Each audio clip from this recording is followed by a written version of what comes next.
When I was in 12th grade, my school had a spirit week, and one of the themes was superheroes. While I didn't have time to put together a full costume, I did want to do something. So I got out this black t-shirt and some red acrylic paint and spent about 30 or so minutes carefully painting the Batman Beyond logo on this shirt. And I proudly wore this shirt to school the next day, where my English teacher, who was himself a huge Batman fan, made a comment about how he hated Batman Beyond. His reasoning for this dislike of the cartoon was that the main character, Terry McGinnis, was just the muscle, and his suit did everything for him.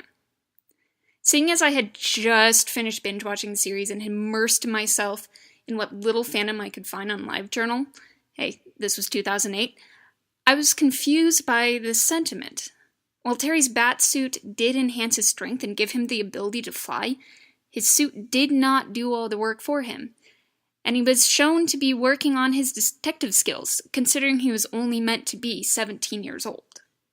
Okay, we know it's some kind of sound generator. So now what?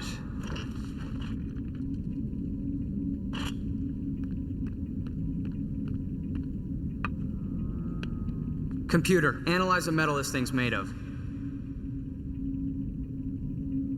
Computer? Incorrect command. Do the thing where you figure out what it's made of. Request for spectrographic analysis. Yeah, that's it, what you said. So, that same year, I was in this AOL Instant Messenger chat. Again, this was 2008. With some DC comic fans, and I brought this up. One guy in the chat had something interesting to say, which stuck with me. What he said was, Batman Beyond is proof that Batman does not work.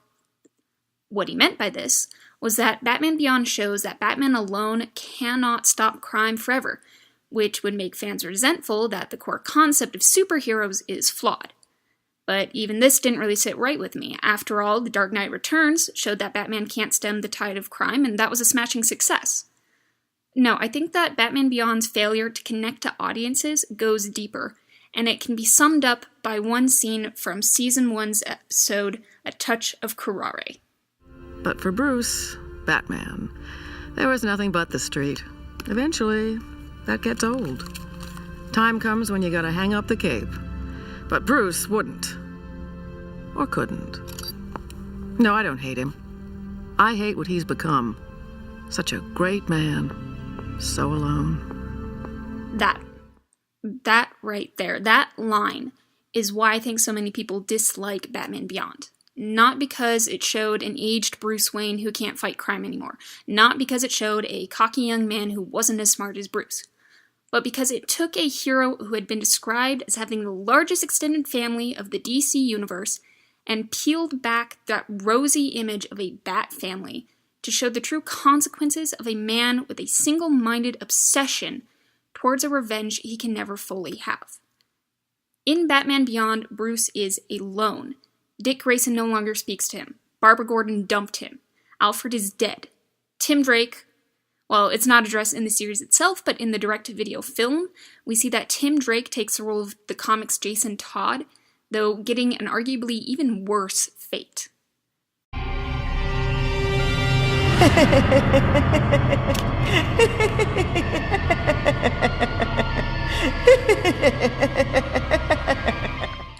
Bruce is even shown as having lost his grip on his company, which has started selling weapons to dictators, something that completely goes against the ethos of Bruce Wayne. Impressive, but we're looking to do more than wipe out our enemy's crops, Mr. Powers.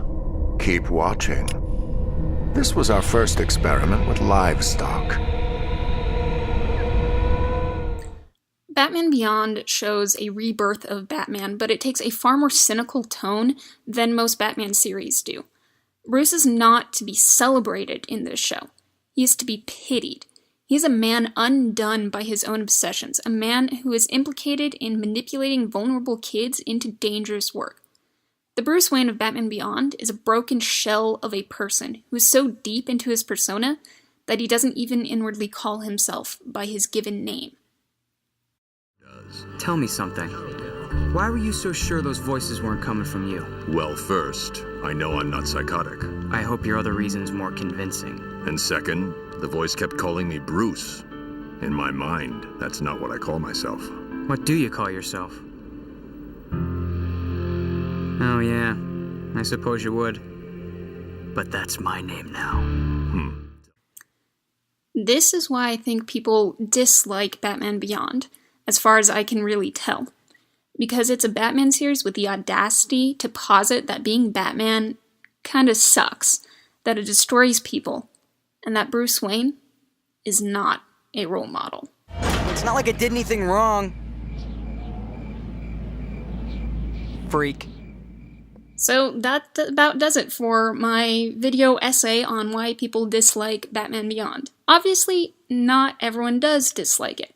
And if you actually like Batman Beyond, and you'd like to see more videos like this in the future, please like, comment, or subscribe to this channel. If you'd like a more in-depth breakdown of Batman Beyond, you can find me on Tumblr at Batman Beyond Reviews, where I'm watching and reviewing each episode of Batman Beyond in order. Or you can find me on Twitter at RightNDesk, where I sometimes make jokes about how Batman is a furry. Thanks, and see you next time.